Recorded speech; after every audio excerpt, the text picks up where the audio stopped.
పేరెత్తితేనే భయపడిపోయే ఒక ప్రదేశానికి కాశీలో మిమ్మల్ని తీసుకువెళ్తాను రండి. కాశీలో మణికర్ణిక అంత బాగా నచ్చింది కదూ. దేవతలతో స్నానం, పితృదేవతల ప్రీతి, విష్ణుకుండం, దత్తదర్శనం, ఫుల్లుగా పుణ్యం. మరి మనకు నచ్చని, అసలు స్వీకరించని శివయ్య అక్కడే ఉండే మరో చోటు చూపించనా? మరణం.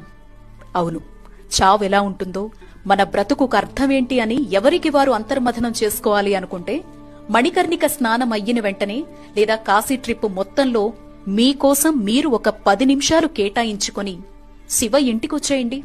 అదే అండి కాశీకి అసలైన అర్థమైన మహాశ్మశానానికి. గుట్టలు గుట్టలుగా శవాలు, ఎప్పటికీ ఆరని చితిమంటలు, వికృత రూపాల్లో కాటికాపర్లు, అక్కడే జపతపాల్ని చేసుకునే సాధువులు, శరీరంలో ఏ అవయవం తనకి రోజు ఆహారంగా మారుతుందా అని వెతికే సునకాలు, మృతదేహంపై వేసిన దండలే ఆహారంగా బ్రతుకుతున్న గోవులు, చితిమంటల్నే చలిమంటలుగా భావించేవారు కొందరైతే చితి నిప్పునే వంటపొయ్యిగా బ్రతికేవారు ఇంకొందరు. రండి, కూర్చోండి కాసేపక్కడ. ఇవి కాశీలో కనపడే సత్యాలు.